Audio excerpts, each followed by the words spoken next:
Oke. Nah, poinnya sebenarnya adalah sangat jarang sekali orang Kristen menyadari bahwa Allah sebenarnya memerlukan iblis.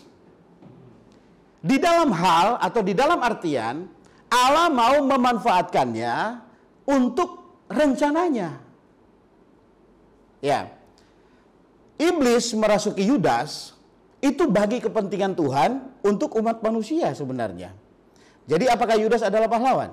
Jika mengikuti cara berpikir demikian bahwa Yudas adalah pahlawan, maka sebenarnya iblislah yang paling layak, yang berhak untuk mendapatkan predikat itu.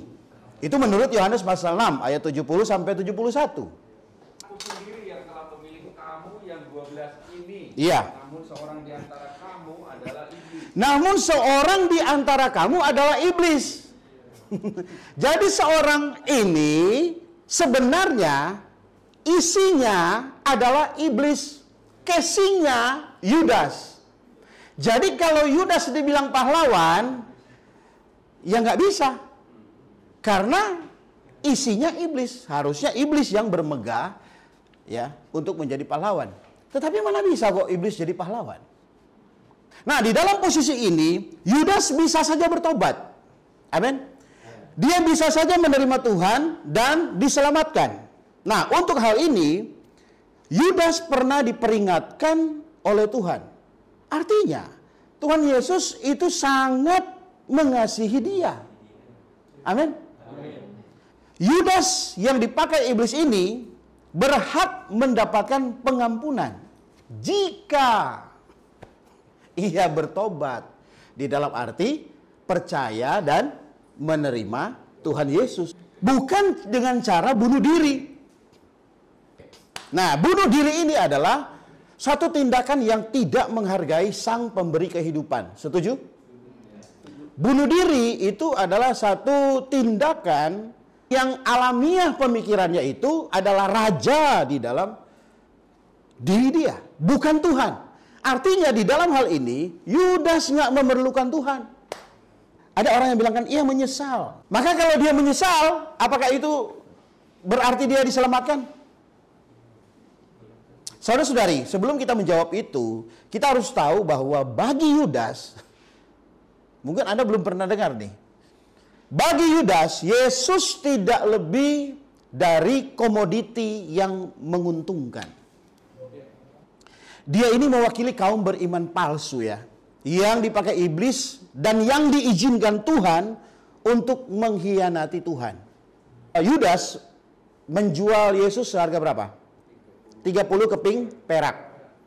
Coba buka Keluaran pasal 21 ayat 32. Di mata Yudas, Yesus ini tidak lebih dari seorang budak. Baginya Yesus adalah seperti seorang budak yang menguntungkan untuk dijual. Makanya dia cuma pasang harga 30. Mereka ini tahu hukum Taurat, tahu kitab Musa. Penetapannya 30 keping perak itu mengekspos bahwa di mata Yudas, Yesus ini siapa? Tidak lebih dari seorang budak yang menguntungkan jika dijual. Jadi Yudas tidak percaya Yesus adalah Tuhan. Dan ia tidak pernah menerimanya sebagai juru selamat pribadinya. Ya, ingat waktu Tuhan mengatakan ada seorang di antara mereka yang akan menyerahkan Yesus. Ya, semua berkata bukan aku ya Tuhan. Itu semua murid berkata bukan aku ya Tuhan. Tapi apa kata Yudas? Bukan aku ya Rabi. Bagi Yudas Iskariot, Yesus bukan Tuhan. Sekarang pertanyaan kedua. Yudas dipilih oleh Tuhan Yesus sendiri. Yesus tidak mungkin salah memilih. Maka mereka ini adalah orang-orang spesial di mata Tuhan. Yang tidak mungkin binasa. Iya kan? Pemikiran kita begitu. Pastinya begitu. Itu normal-normal saja. Normatif. Nah, saudara-saudari, Injil Lukas menyatakan bahwa sebelum Tuhan menunjuk ke-12 orang itu menjadi rasul-rasul, dia naik ke atas gunung dan berdoa. Kita bisa lihat di Lukas 6 ayat 12 sampai 13. Tegasnya saudara-saudari bahwa Tuhan Yesus tahu bahwa Yudas akan mengkhianati dia. Saudara-saudari, saya percaya sebelum Tuhan memilih, ia pasti telah berkonsultasi dengan Bapa di dalam doa. Nah, Tuhan melakukan pemilihannya, Tuhan Yesus melakukan pemilihannya menurut kehendak Bapa. Amin. Nah, dalam Yohanes pasal 13 ayat 18, Yesus berkata, "Aku tahu siapa yang telah kupilih." Kita berulang-ulang kali tadi sudah bilang bahwa Yudas adalah sarana yang dipakai oleh iblis. Dan Tuhan memanfaatkannya di dalam rencananya. Nah, dalam posisi demikian Yudas bisa saja bertobat. Sekali lagi, kita sudah bilang tadi, dia menerima Tuhan dan diselamatkan. Nah, saudara-saudari, saya lebih mempertegas tadi ya, bahwa untuk ini Yesus memperingati Yudas sebanyak berapa kali? Sebanyak 3 kali. Buka Yohanes 13 ayat 10. Juga kamu sudah bersih, hanya tidak semua. Itu adalah kata kalimat, kalau sindiran halus itu ironi ya. Yang lebih tinggi daripada itu satire. Kemudian sinisme, baru apa? Sarkasme. Nah, kira-kira apa? Tuhan memakai gaya bahasa apa nih? Juga kamu sudah bersih, hanya tidak semua, ironi. Nah, dia sudah menyinggung itu, sebenarnya dia tujukan kepada Yudas yang akan mengkhianati dia. Nah, kemudian di dalam Yohanes 13 ayat 18 ya, dikatakan, "Aku tahu siapa aku telah pilih." Tetapi haruslah genap nas ini. Orang yang makan rotiku telah mengangkat tumitnya terhadap aku. Nah, ini sudah terus terang. Sudah bukan metafor. Ini adalah kalimat langsung. Kemudian dalam Yohanes 13 ayat 21, untuk ketiga kalinya Yesus mengingatkan Yudas dengan berkata, "Sesungguhnya lebih lagi." Jadi dari meningkat, lebih nyata. Sesungguhnya seorang di antara kamu akan menyerahkan aku. Artinya, Tuhan Yesus pun sangat mengasihi Yudas Iskariot. Meskipun ia tahu Yudas akan dipakai iblis untuk mengkhianatinya. Nah, saudara-saudari, perkataan Tuhan Yesus harus jadi teladan kita kan? Harus kita tiru? Kok nggak ada amin? Dalam urusan ini jangan ditiru, saudara-saudari.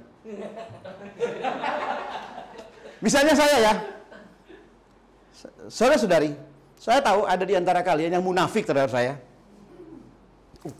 Apalagi nah, saya tahu saudara-saudari, mana tuh suami-suami yang nakal, yang pemimpin perempuan, berantem pulang tuh. Dalam hal ini untuk Yudas Iskariot doang gitu. Ini dipakai Tuhan Yesus untuk menyindir dalam rangka kasihnya, saudara-saudari. Jangan kita tiru-tiru untuk pakai khotbah bagi nikmat. Iya. Saya tahu siapa ini yang akan jorokin saya. Walah, langsung berantem semua orang. Maksudnya, jangan-jangan kamu. Wah, jadi musuhan semua. Iya kan?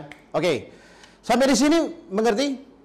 Bahwa Tuhan Yesus, karena saya sedang membuktikan bahwa Yudas Iskariot itu, meskipun dia dipakai oleh iblis, sarana yang dipakai iblis, dan dimanfaatkan oleh Tuhan untuk menggenapkan rencana penebusan, dia adalah korban. Oleh sebabnya, Tuhan sangat mengasihi dia.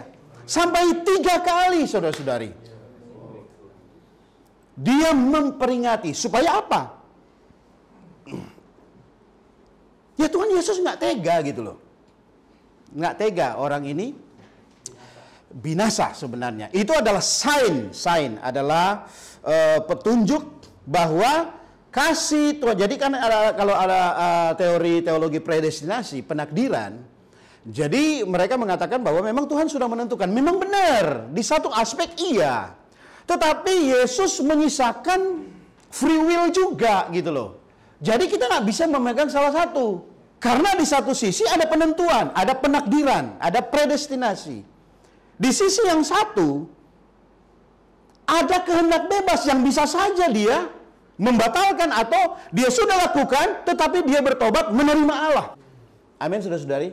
Supaya kita yang datang, misalkan kita ada orang yang berteologi reform, predestinasi, penakdiran, supaya saudara-saudari kalian mengerti bahwa kita bukan belajar teologi di sini untuk memegang salah satu saja. Iya kan? Tetapi kita harus melihat dari berbagai aspek. Kemudian pertanyaan yang ketiga, Yudas menyesali perbuatannya.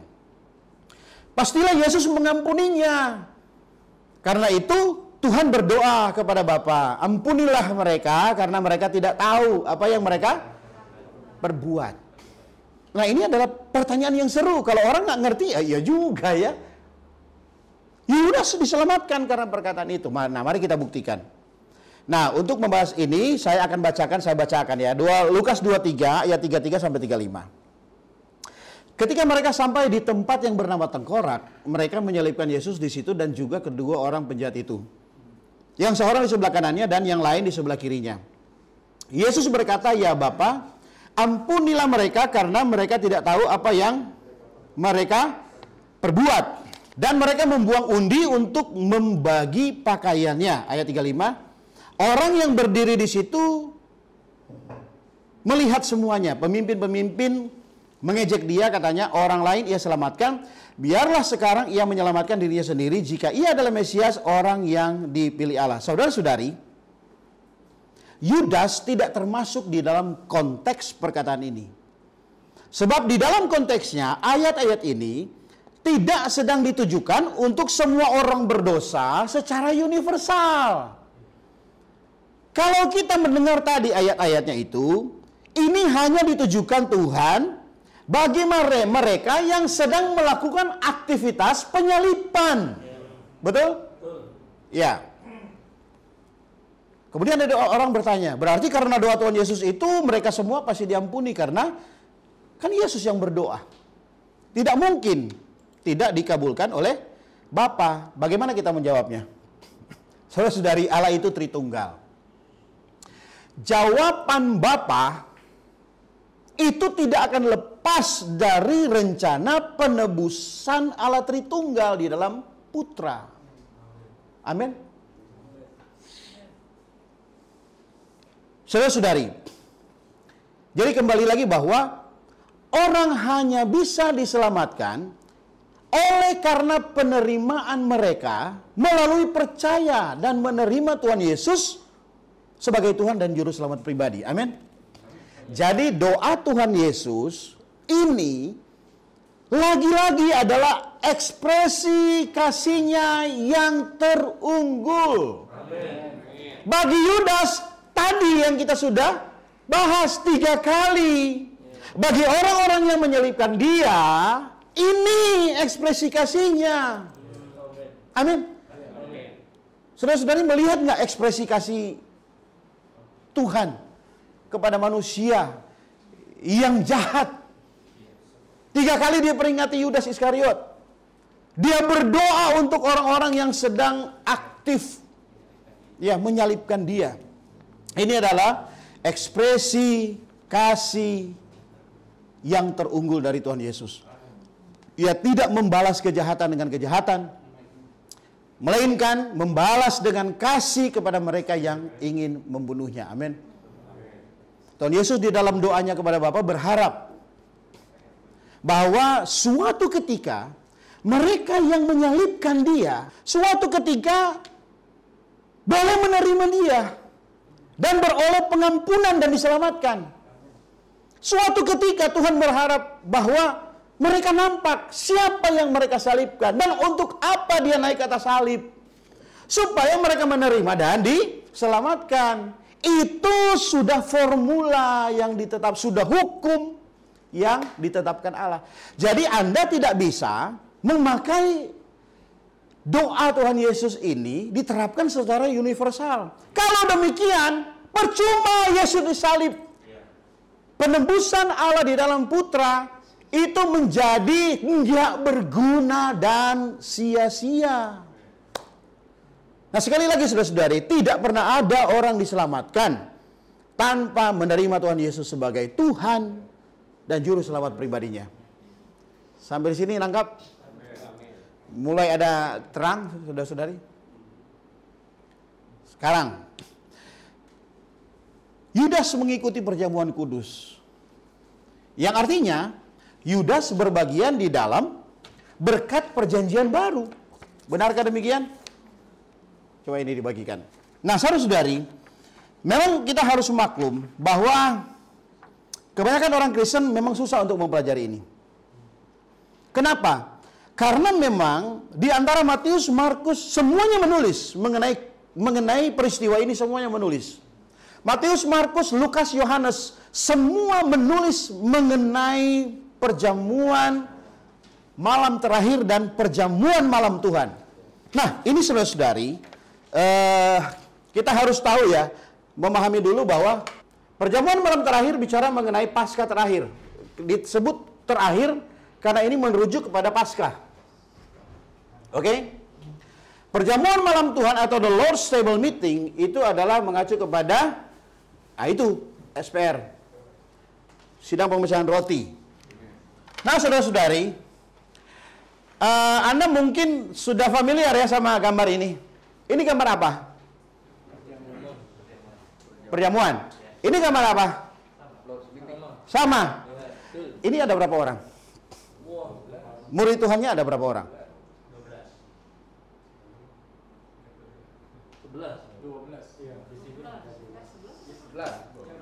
1, 2, 3, 4, 5, 6, 7, 8, 9, 10, 11, 12. Leonardo da Vinci ngomong 12, dia tulis 12. 1, 2, 3, 4, 5, 6, 7, 8, 9, 10, 11. Yang mana yang benar? Ini kan cuma beda pelukis doang. Yang satu perjamuan malam terakhir yang dilukis oleh Leonardo da Vinci adalah perjamuan malam terakhir, adalah Paskah terakhir, di mana Yesus terakhir kali mengambil bagian di dalam Paskah perjanjian lama menurut hukum Taurat. Tetapi yang dilukis oleh Rembrandt adalah perjamuan malam, di mana Tuhan mendirikan mejanya yang dinamakan The Lord's Table Meeting, SPR perdana. Sidang pemecahan roti perdana di dalam perjanjian baru. Kejadiannya di malam yang sama. Jadi saudara-saudari, kalau Anda melihat cuma 11 orang, berarti itu adalah Lord's Table Meeting. Adalah perjamuan kudus. Cara menulis Matius itu adalah menurut urut-urutan kedaulatan Allah. Ya, oke. Markus menulis urutan kronologi. Lukas menulis mengenai urutan morality. Yohanes urutan cara pandang Allah sendiri. Matius, Markus itu sama. Nah, gara-gara Lukas 22 ini, Lukas 22 kalau Anda perhatikan, inilah yang mengakibatkan hampir semua teolog dan orang-orang Kristen menganggap bahwa Yudas Iskariot itu mengambil bagian di dalam perjamuan kudus di dalam perjanjian baru yang Tuhan dirikan di malam Paskah terakhir. Lalu ia mengambil roti, mengucap syukur, memecah-mecahkannya. Jadi seolah-olah di sini di Lukas 22 seolah-olah Yudas Iskariot itu berbagian. Di Matius 26 ayat 23 yang warna ungu. Ia menjawab, dia yang bersama-sama dengan aku mencelupkan tangannya ke dalam pinggan ini, dialah yang akan menyerahkan aku. Yang dimaksud oleh ayat ini masih ada dalam perjanjian lama. Ini adalah roti yang dipakai untuk perjamuan malam terakhir. Bukan roti yang dipecah-pecahkan. Mengerti nggak sampai di sini? Roti yang dicelupkan di sini adalah roti Paskah, roti jamuan Paskah. Mengapa? Karena saudara-saudari harus tahu ya, Yesus mengadakan malam perjamuan Paskah ini mendahului pemotongan penyembelihan anak domba Paskah. Saudara-saudari harus tahu itu. Maka semua yang tersaji adalah segala sesuatu yang harus berhubungan dengan Paskah, yaitu roti. tidak beragi. Maka roti itulah yang dicelupkan, saudara-saudari. Nah, sekarang ada pertanyaan. Mengapa perjamuan malam terakhir ini tidak ada indikasi bahwa ada anak domba yang disembelih? Mengapa? Karena dialah yang akan disembelih di hari itu. Sebagai realitas lambang dari anak domba Paskah di dalam perjanjian lama. Jadi yang paling berurut itu Markus. Karena Markus dia menulis menurut urutan kronologi, urutan kejadian demi kejadian. Nah, ini ada pewahyuannya lagi. Walaupun Markus sudah detil, tetapi tidak sedetil yang kita harap. Oleh sebabnya harus ada sudut pandang Allah, yaitu Yohanes. Amin. Lihat di sini. Di antara biru dan merah ada hitamnya. Ini situlah Yohanes mengisi cerita itu supaya nyambung kronologinya. Bahwa Yudas Iskariot setelah dia makan dari roti yang dikasih Tuhan, langsung dia kerasukan setan, dia meninggalkan meja sehingga dia tidak mengikuti ini. Maka Rembrandt melukiskan hanya 11 orang. Inilah luar biasa keempat Injil yang kita miliki. Kalau nggak ada Yohanes, kita pusing, kita berantem semua orang Kristen. Karena semua mengatakan, ada yang sebagian mengatakan, enggak, Yudas Iskariot mengikuti perjamuan malam Tuhan. Mengikuti SPR perdana. Yang lain bilang enggak, saudara-saudari. Makanya Yohanes adalah ministry penambal. Sampai di sini mengerti? Ministry penambalan hayat. Amin. Mungkin ada saudara-saudari, apalagi ini ministry penambal. Petrus dipanggil Tuhan waktu dia menjala ikan. Makanya ketika Yesus dapatkan Petrus, jadilah Petrus penjala manusia. Oke? Yohanes didapatkan Tuhan lagi menambal jala. Makanya ministrinya adalah ministry penambalan hayat. Makanya coba lihat di sini, luar biasa bukan? Kalau nggak ada Yohanes, berantem semua para teolog. Ada pertanyaan sampai sini? Sekarang saudara-saudari, mengapa Yudas tidak menganggap Yesus adalah Tuhan? Bukan karena alamiahnya yang jelek, melainkan karena dia tidak melihat visi. Amin. Tidak melihat visi. Yang dia lihat adalah seorang Yesus di dalam rupa jasmaninya. Sebelum ada visi, ada penglihatan dulu. Sebelum ada penglihatan harus ada terang. Sebelum ada terang harus ada wahyu. Karena wahyu itu adalah penyingkapan selubung. Jadi belum tentu wahyu waktu tersingkap, oh udah tahu semua. Jangan sombong dulu. Belum tentu. Perlu ada yang menerangkan. Harus ada logikos. Sebelum logos jadi rema, ada logikos. Sebelum firman hitam di atas putih menjadi, iya, rema itu apa maksudnya? Sebelum firman hitam di atas putih menjadi firman seketika yang memberkati, maka dia harus terlebih dahulu menjadi logikos dulu, pengertian, dimengerti. Gimana mengerti kalau nggak ada yang jelasin? Nah, penjelasan itulah terang. Amin. Wahyu memerlukan terang. Ketika ada terang, baru ada penglihatan. Tadi kan ketika ada penglihatan baru dia bilang, wow. Jelas nggak sampai sini? Nah, apa perbedaan penglihatan dan visi? Ketika penglihatan itu dia dapatkan dan penglihatan itu mengendalikan dia, itu namanya visi. bisa mengontrol, mengendalikan, baru dia memiliki visi. Selama penglihatan itu belum mengendalikan, dia belum melihat visi. Amin. Saudara Hendro, sekarang ini kalau Anda sakit hati, kalau Anda dibully, dizolimi, Anda mau keluar dari pembulian Tuhan? Enggak. Enggak. Kenapa?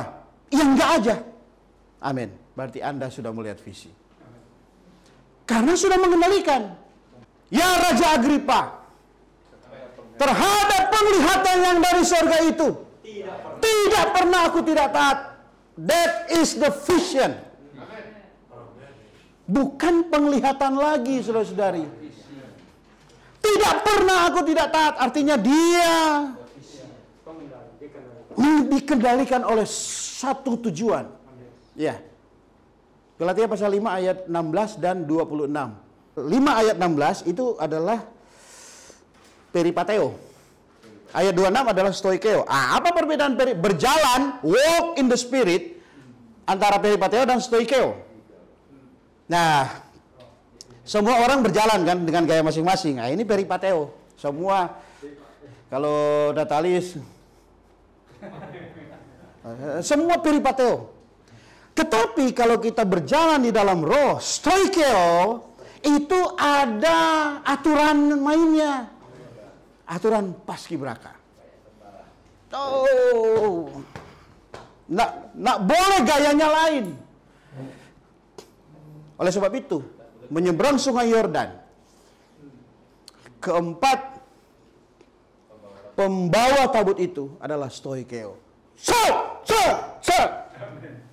Sebab kalau yang satu, kalau nggak satu mati, semua mati. Karena tabut perjanjian. Ingat Usa? Mati karena mau menolong, membantu Allah karena udah oleng. Makanya harus itu. Karena apa? Langkah kaki itu duluan, baru tersebak air. Beda sama Laut Merah. Sudah terbuka dulu baru masuk. Ini arus deras sungai Yordan masih akan membunuh mereka. Anda masuk aja ke arus deras itu, ya mampus. Tetapi Yosua bilang, melangkah dan air akan terbelah. Maka empat orang, bukan 3 orang, bukan 2 orang, saudara-saudara. Bagaimana mereka harus ada dalam satu kesatuan, itulah yang menentukan. Jadi kalau mereka hanya melihat satu wahyu di dalam perkataan Yosua, nggak akan bisa. Mereka harus mendapatkan penglihatan dari perkataan Yosua bahwa ini adalah perkataan Allah dan menjadi visi yang mengendalikan. Ayo, maju, pung, pung, pang, itu terbuka. Maka semua orang Israel bisa memasuki tanah perjanjian. Apakah Anda demikian? Apakah visi ini mengendalikan? Kalau Anda sudah mengendalikan ini, Anda harus baik-baik dalam hidup gereja. Kenapa masalah-masalah terjadi dalam hidup gereja? Anda baru lihat wahyu. Benar Anda lihat wahyu. Anda dapat terang. Iya, Anda dapat terang. Tapi baru ini. Masuk tanah Kanaan tuh nggak gampang. Ada 4 orang minimal, 5 orang bareng Joshua, 6 orang bareng Kaleb, yang ada di dalam visi mengendalikan. Kalau nggak ada 6 orang ini, bagaimana mungkin sungai Yordan terbelah dan mereka masuk 2 juta orang? Kalau bukan visi. Jadi Anda jangan bangga udah melihat wahyu, udah melihat perbedaan antara denominasi dan pemulihan Tuhan. Karena Anda harus sampai di sini. Makanya saudara-saudari, jangan maksa-maksa orang berpaling ke pemulihan Tuhan. Jangan dipaksa. Semakin Anda memaksa, ya semakin dia kabur. Bahkan wahyu bisa hilang. Ya, tadinya terang jadi gelap ulang gitu. Tadi udah disingkapkan, balik lagi tirainya gitu. Nggak usah diapa itu. Ajak aja dia seru nama Tuhan, doa baca firman. Dia nikmat, Tuhan bawa dia sampai bisa dia melihat visi. Semangat saudara-saudari. Tadi pertanyaan penting kita udah jawab ya. Mengapa Yudas tidak menganggap Yesus adalah Tuhan? Karena ia Tidak nampak visi. tidak nampak visi. Iya, betul. 100. Apa perbedaan hakiki Petrus dan Yudas? Sudah jelas tadi kan? Dua-duanya menyesal, saudara. Ya? Dua-duanya menyesal, Dua-dua menyesal. tapi yang satu kembali kepada Tuhan, yang satu bunuh diri. Sedangkan Yudas tidak. Ya. Gitu. Nah, ini kena. Karena memang jawabannya kok ada hubungannya dengan tadi. Ya. Visi. Karena visi juga. Petrus melihat visi mengenai Yesus yang dinyatakan Bapa, Yudas tidak. Itu aja sebenarnya. Jadi puncak pembicaraan kita mengenai Yudas Iskariot adalah visi. Yang satu nampak visi, yang satu tidak nampak visi. Amin, saudara-saudari. Oke. Mengapa? Oh ya, ini menyambung yang di sini. Mengapa semua orang tidak tahu bahwa yang dimaksudkan Yesus itu adalah Yudas Iskariot, padahal sangat kentara sekali. Di dalam 3 kali peringatan tadi, Yesus akan memberikan roti yang dicelup kepada Yudas yang mengartikan bahwa Yudaslah orangnya. Nah, kemungkinan teologinya itu adalah sebagai berikut. 1, saya akan menunjukkan posisi duduk mereka. Mereka makan menggunakan hanya beberapa pinggan. Dan Yesus menggunakan 1 pinggan dengan Yudas. Ini dengan kuat menunjukkan bahwa Yudas kemungkinan besar tepat berada di samping kiri Yesus. Karena di samping kanan Yesus ada Yohanes Rasul yang menulis kitab ini. Oke, sementara diterima dulu. Waktu itu kan Yesus bilang begini, lakukanlah apa yang harus kamu lakukan. Oke? Kalau dia ngomong dia ada di seberang Yesus, maka semua orang tahu. Ya.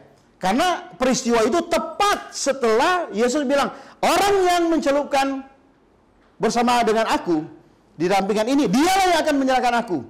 Maka ada beberapa kemungkinan. 1, saudara-saudari, mereka ada 12 orang murid, 13 bersama Yesus. Mereka tidak 13 pinggan. Jadi 1 pinggan, 2 orang atau 3 orang. Maka ketika mereka mencelupkan itu nggak kentara. Bahwa siapa? Karena memang Yesus 1 pinggan dengan Yudas. Petrus menyuruh memberi kode kepada Yohanes. Tanyain, siapa? Ini mengindikasikan bahwa Petrus ada di depan Yohanes dan Tuhan Yesus. Poin kedua, pada saat itu Yudas bersama-sama dengan Yesus sedang mencelupkan tangannya ke dalam pinggan. Nah, penafsiran ini berdasarkan dari Matius 26 ayat 23 versi King James Version yang berbunyi, He that dipped his hand with me in the dish. Nah, kata mencelupkan, dipped ini adalah present tense. Present tense adalah terjadi. Jadi waktu dia ngomong, orang yang menyelupkan apa ini ya memang Yudas lagi mencelupkan. Karena 1 pinggan dengan Tuhan. Makanya nggak ada yang tahu bahwa ini adalah spesial menuju kepada Yudas. Nah, yang ketiga, kita lihat probabilitasnya gini. Ketiga, ada yang menerjemahkan kata dipped ini mencelupkan dalam bahasa Yunani adalah past participle.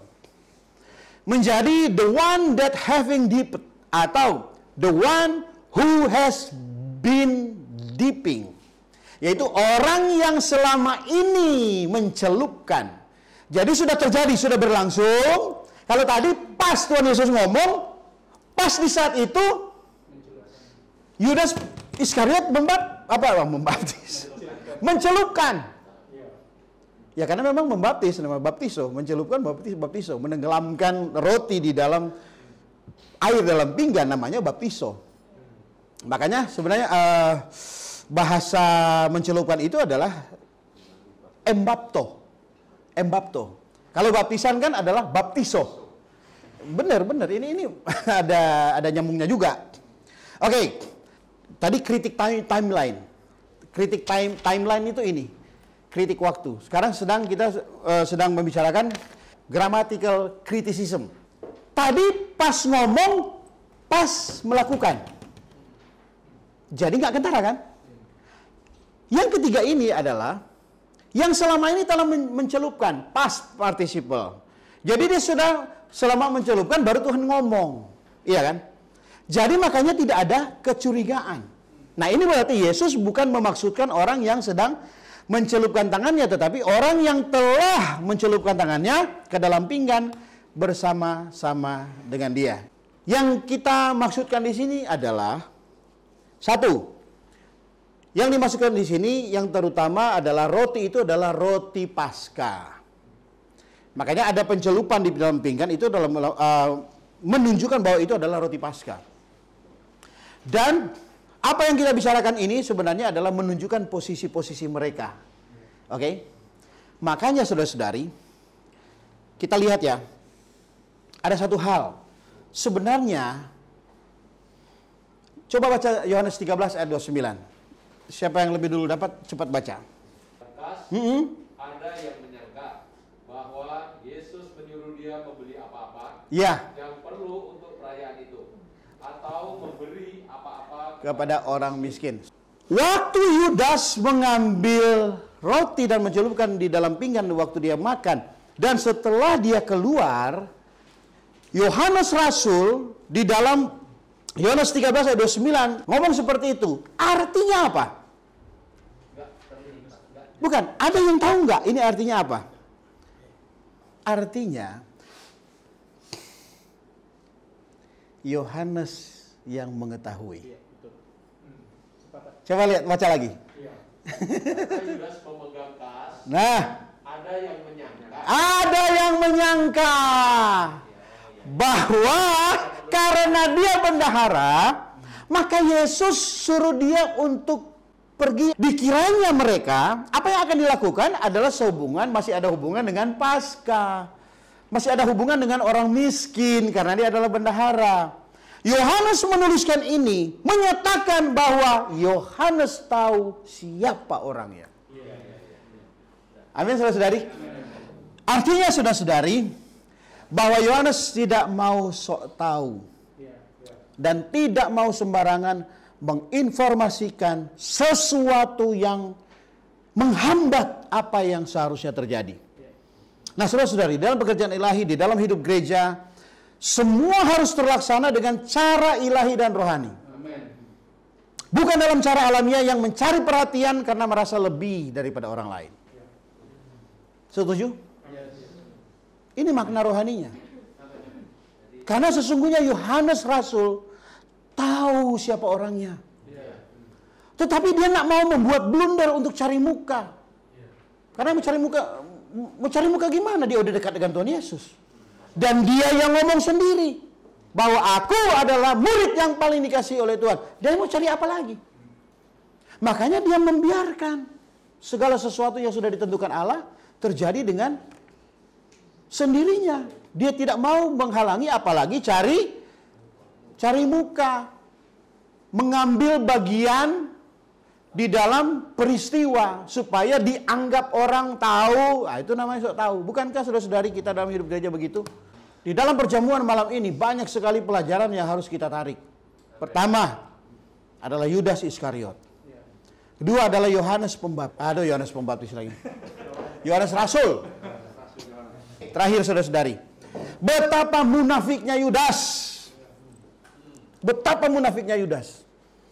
Ia mengkhianati Yesus, tetapi masih bisa berpura-pura begitu cinta kepada Yesus sehingga ia duduk persis di samping Yesus.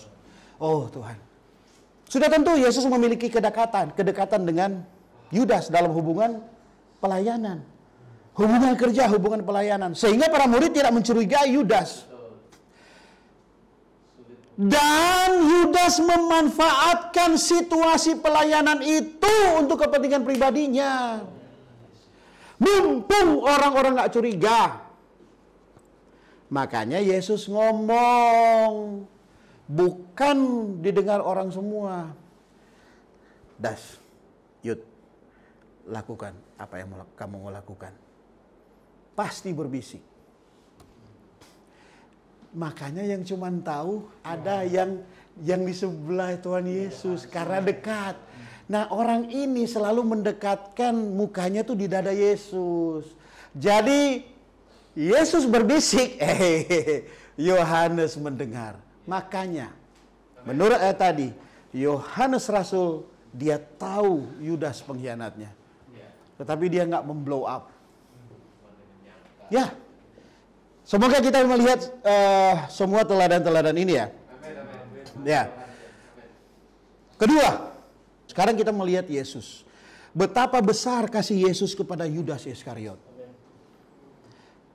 Tadi kita melihat betapa besar pengkhianatan seorang Yudas Iskariot kepada Yesus. Sekarang kita melihat betapa besar kasih Yesus kepada orang yang mau mengkhianati dia.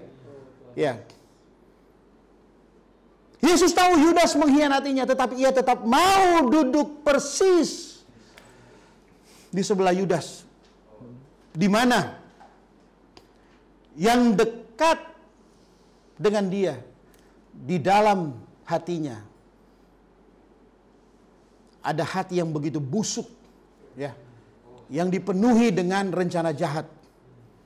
Dan di sini kita melihat Yesus benar-benar mempraktekkan ajaran kasihilah musuhmu yang diajarkan. Apakah kita mengasihi saudara-saudari dalam gereja? Kalau memang di dalam hidup gereja Anda memiliki musuh yang sebenarnya itu adalah saudaramu sendiri di dalam Tuhan, mengapa Anda tidak bisa mempraktikkan? Karena memang Anda tidak bisa. Kok saya tunjuk ke Apen ya? Saudara Natalis jangan deket-deket saya, saudara. Kenapa? Karena memang kita nggak bisa. Anda nggak bisa mengasihi saudaramu. Mungkin kaget nih, Desi datang pertama kali diomel-omelin gitu.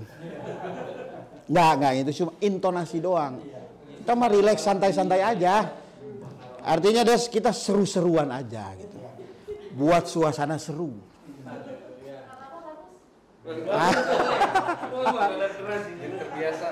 Balik lagi, kali ini perkataan berat.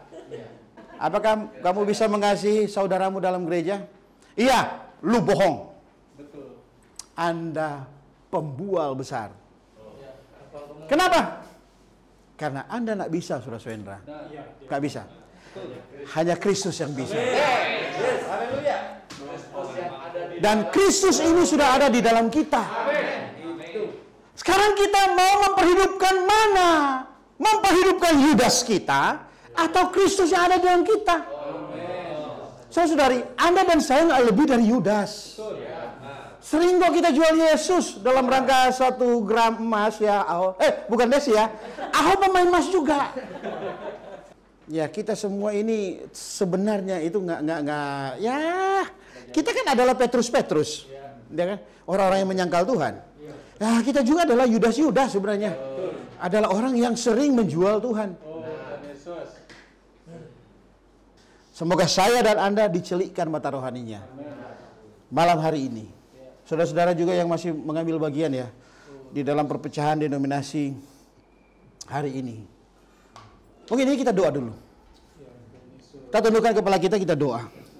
Saya ada beban berat di sini, Tuhan. Oh Tuhan Yesus. Oh Tuhan Yesus. Tuhan Yesus. Oh Tuhan Yesus. Tuhan Yesus, bagian Yudas sudah selesai. Oh Tuhan, dengan penentuan Allah dan respon akhir dari Yudas. Oh Tuhan, pekerjaan penebusan Allah telah selesai. Jika kita yang sudah percaya, tetapi tidak atau belum berbagian dalam apa yang sedang dirampungkan Allah hari ini, di dalam pemulihan Tuhan, di dalam pemulihan gerejanya, saudara-saudari, bukankah kita lebih parah keadaannya dari Yudas? Sebab Yudas belum menerima Kristus. Makanya dia bisa mengakhiri hidupnya karena Kristus tidak ada di dalam rohnya. Tetapi kita sudah, saudara-saudari. Kristus ada di dalam roh kita. Dia mau mengendalikan kita. Tetapi kita tidak mau dikendalikan oleh Allah. Kita sudah tahu kita ada di dalam perpecahan. Menyakiti tubuhnya. Tapi kita sudah anggap biasa. Tetapi kita malah masih mau berbagian. Lebih lama di dalam perpecahan yang menyakitinya. Tetapi meskipun demikian, dia memahami kita. Dia tidak membuang kita walau kita sangat aktif menyiksa dirinya hari ini. Semoga Tuhan menyerahkan memberikan visi kepada kita semua hari ini. Saya bukan mengajak Anda untuk datang dalam pemulihan Tuhan. Ini semua tergantung dalam visi yang Anda lihat malam hari ini. Di dalam Matius pasal 7 ayat 21 sampai 23. Bukan setiap orang-orang yang berseru kepada nama Tuhan akan diselamatkan. Melainkan mereka yang melakukan kehendak Allah. Jangan sampai kita bertemu dengan Tuhan. Tuhan mengatakan, enyahlah engkau, kamu sekalian pembuat kejahatan. Buka mata kita. Lihat saya. Kejahatan apa yang mereka perbuat? Saudara-saudari, bisa jawab? Kejahatan apa? Menyayat-nyayat tubuh Kristus. Tetapi kita tidak sadari.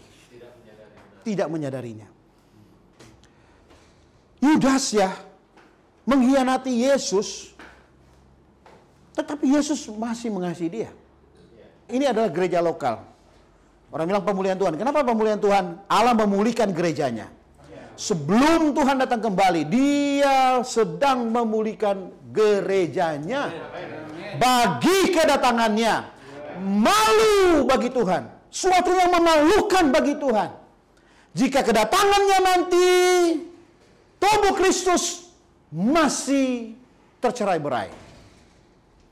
Jadi apakah gereja harus bersatu? Gereja apa dulu? Gereja nggak pernah pecah. Karena dia adalah tubuh Kristus. Konsep manusialah yang membuat dia pecah. Anda mau berbagian di dalam apa yang Allah rencanakan? Apa yang Allah sedang rampungkan? Mau berbagian? Anda nggak bisa. Hanya Kristus yang bisa. Tapi Kristus itu sudah ada di dalam Anda. Masalahnya, ada visi enggak? Kalau ada, berarti Anda sudah dikendalikan oleh visi itu. Amin, saudara-saudari. Kalau ada sumur di ladang, ya, kata-kata yang menyimpang, yang berlebihan, lebay, ya, tolong dimanfaatkan, manfaatkan. Perkataan positif itu dimanfaatkan sebisa mungkin. Perkataan negatif tolong dimaafkan semaksimal mungkin. Amin, saudara-saudari. Saya sampai di sini. Ada pertanyaan?